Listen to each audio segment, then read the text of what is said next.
Paling istimewa dari ketujuh mandi ini, yang paling istimewa mandi tobat. Makanya waktunya pun istimewa. Waktu yang istimewa itu di dalam ilmu spiritual di atas jam 12 sampai subuh. Ini waktu istimewa. Cuman kita kadang-kadang berat ya untuk melaksanakan di waktu itu. Padahal waktu istimewa itu dari jam 1 sampai jam subuh. Dari jam 1 malam sampai subuh itu waktunya para aulia. Makanya kita bagus sama jangan tidur atau kita bangun jam itu. Hanya Pak Yai pernah bilang, saya daripada tidur malam dengan saya mati. Saking berharganya waktu malam itu. Ya. Nanti insya Allah kita akan bahas keutamaan rahasia di balik waktu malam. Ada seorang sufi wanita, dia bilang, ya Allah seandainya semua waktu itu hanya malam saja. Nah, kenapa mandi tobat ini mandi istimewa? Karena di situ pertama membersihkan rohani. Ingat ya, di dalam diri kita ini bukan hanya jasmani aja, bukan hanya raga saja, ada juga lapisan berikutnya rohani. Ya. Nah, rohani ini sama kayak jasmani, ada kotorannya. Nah, sekarang misalkan Kang Anto ya, nggak mandi-mandi seminggu aja, gimana rasanya Kang Anto? Gatal ya? Kalau misalkan 2 minggu, gatal lagi. Makin gatal ya? 3 minggu mulai ada tato alami. Ya, kalau 3 minggu tato alami itu. Apalagi 4 minggu sebulan ya, kayaknya jelas banget ya tuh. Nah, bila mana kita nggak mandi-mandi, otomatis gatal, nggak betah kan, bau, sama. Rohani kita pun ini kalau nggak dibersihkan, kalau nggak mandi-mandi itu alamatam kotornya.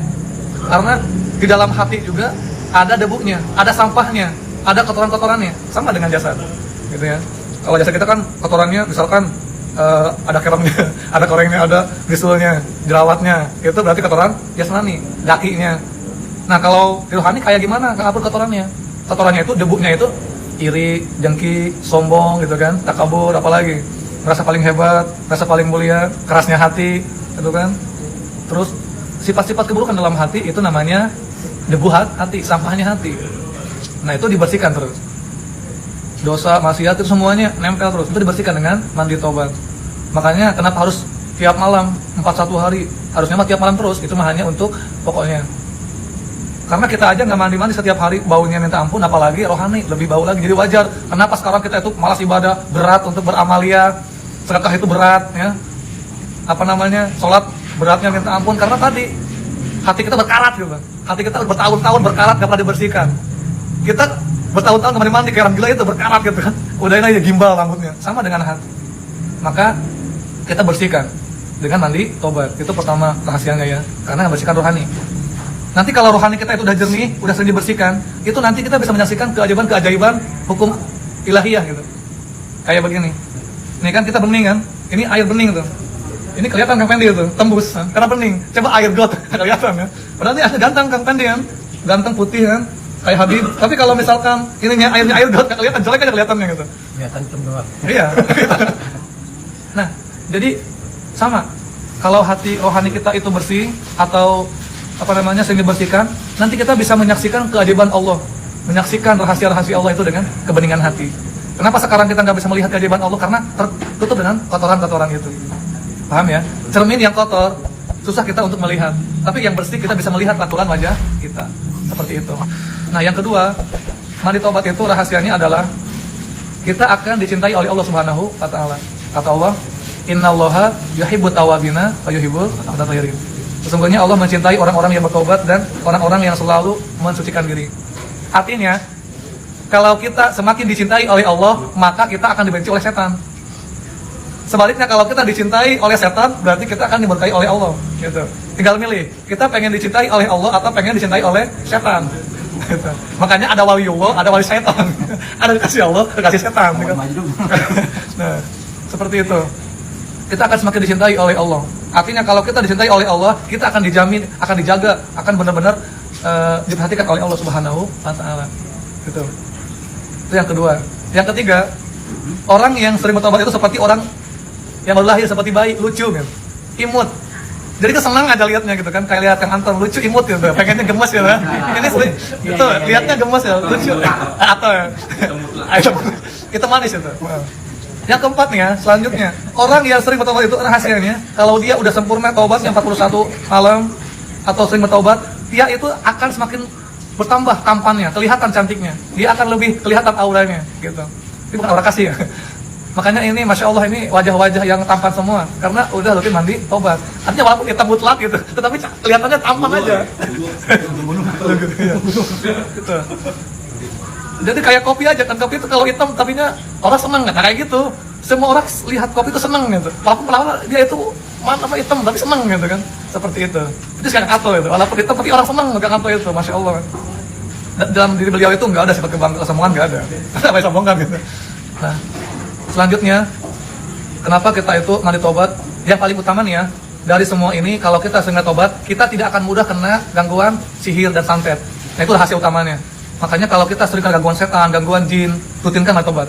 Saya alhamdulillah gitu kan, setiap pasien apapun bentuk masalahnya, entah masalah keluarga, entah masalah keuangan, entah masalah setan, gangguan jin, yang lainnya, saya cuma satu, mandi tobat.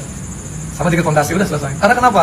Karena semua masalah itu bermuara cuma satu, dosa dan maksiat. Gitu. Jadi kembali kepada Allah yang menghalangi doa kita, yang menghalangi segalanya dosa kita. Makanya kita harus bertaubat kepada Allah Subhanahu wa Ta'ala. Ini ada kisah unik nih ya. Tahu nggak Syekh Khalil Bahar Madura? Pernah dengar ya? Itu Syekh Khalil itu Masya Allah kiai besar ya. Salah satu daripada Syekh Hasyim As'ari Jombang, pendiri NU kan. Nah itu beliau ini punya seorang santri yang selalu menghidmah itu, khodimnya lah. Kayak Kang Anto lah gitu. Beliau ini khodimnya Laskar Karawaci lah. Jangan yang remeh loh. Yang menghidmah itu lebih tinggi makomnya dibanding yang pemimpinnya gitu kan. Ya. Karena orang yang menghidmah itu dia punya ketulusan. Nah, walaupun katanya kayak lugu gitu kan, kelihatannya kayak imut, tapi dia bening hatinya. Nah, itu Syekh Khalil punya santri yang suka menghidmah. Dia suka ngerawatin kalau ada tamu yang ngasih airnya gitu. Nah, satu saat itu kedatangan seorang tamu, dia ngeluh, ya Syekh, kenapa saya ini udah bertahun-tahun gitu kan, ini hidup gini-gini aja hidup saya, gitu kan, perasaan ini rezeki saya sulit amat, buat makan juga nggak pernah ada, gitu kan, kadang ada kadang nggak ada, udah kan bertobat aja, itu bertobat. Kan. Berikutnya lagi ada lagi pasien tamu yang dia dia curhat konsultasi ke saya Khalil, ya Syekh, saya ini udah bertahun-tahun rumah tangga gitu kan, tapi saya belum ada kebahagiaan, belum ada keharmonisan, berantem mulu gitu kan, anak saya nakal gitu kan, dan yang lainnya gitu kan. Kata Syekh Khalil, bertobatlah. Terus datang lagi yang berikutnya, ya Syekh, saya ini di daerah saya bertahun-tahun ini musim kemarau terus, bagaimana biar ada hujan? Bertobatlah. Akhirnya kan di santri itu kan yang sering ngasih air kaget gitu kan, maaf ya Syekh, tadi saya perhatikan dari sekian hari kok dari 3 masalah satu jawaban. Satu masalah keuangan, yang kedua masalah keluarga, yang ketiga masalah hujan, masalah jadi kekeringan. Kok jawabannya cuma satu, sama lagi, disuruh bertobat. Akhirnya kata Syekh Khalil, karena saya pun mengambil jawabannya dari Al-Quran. Apa? Yaitu di surat An-Nuh. Di situ disebutkan, Istaghfiru rabbakum innahu kana ghafara yursili sama alaikum midrara wa yumdidukum bi amwalin. Nah itu. Jadi disebutkan dalam qiyas An-Nuh itu, siapa yang beristighfar kepada aku maka masalah-masalah kalian itu akan Allah clearkan. Jadi kalau kita ada masalah apapun itu berawal kan dosa kita, maksiat kita. Kita udah bertobat nih 40 hari masih aja belum, mungkin dosanya masih banyak. Bertobat terus, jangan pernah kita merasa bersih, jangan pernah kita merasa suci kan. Dosa itu nggak mesti dosa yang kelihatan. Misalkan dosa mencuri, oh saya nggak mencuri Ustaz, atau saya nggak pernah mencuri nih, nggak pernah zina, nggak pernah mabuk, nggak pernah ini. Dosa itu kan nggak mesti yang kelihatan. Dosa hati, merasa kita benar, dosa juga kan. Nggak mau ngaji, dosa juga. Nggak mau gitu, dosa juga kan. Dosa nggak mesti yang kayak gitu aja. Termasuk kita nggak adab kepada Allah, nggak adab kepada Rasulullah, itu dosa juga. Makanya kita harus sering bertobat. Rasulullah aja yang sudah sekelas Rasulullah, setiap hari bertaubat, terus kali istighfar. Kita berapa kali ya? Rasulullah aja yang udah jelas Rasulullah itu dimasuk, dijaga oleh Allah, diharamkan ke neraka, masih menangis bertaubat setiap hari. Kita cengengesan, ketawa ke TV aja, kayak seolah-olah kita jamin ke surga. Apakah kita jamin ke surga? Nggak tentu kan? sekelas waliullah aja itu mereka masih menangis kepada Allah, masih bersifat kepada Allah. Kita bukan kiai, bukan wali ya, bukan santri, bukan nabi ya, santai aja, ya. Nggak sholat, santai aja lah, gitu kan. Kalau antum sholat zuhur dulu, besok aja lah, ya, ada sholat lagi. Nggak pernah lagi. Ingat tuh, kita itu satu kali aja nggak sholat, itu dosanya begitu berat ya, siksaannya tuh begitu pedih, walaupun satu kali nggak sholat. Makanya kita kodoin terus. Yang sholat aja itu kalau benar masih disiksa, apalagi nggak pernah sholat. Fawailul lil musallin alladzina hum an sholatihim sahun. Makanya agar gak sahun, diajar oleh guru kita bagaimana sholat yang benar.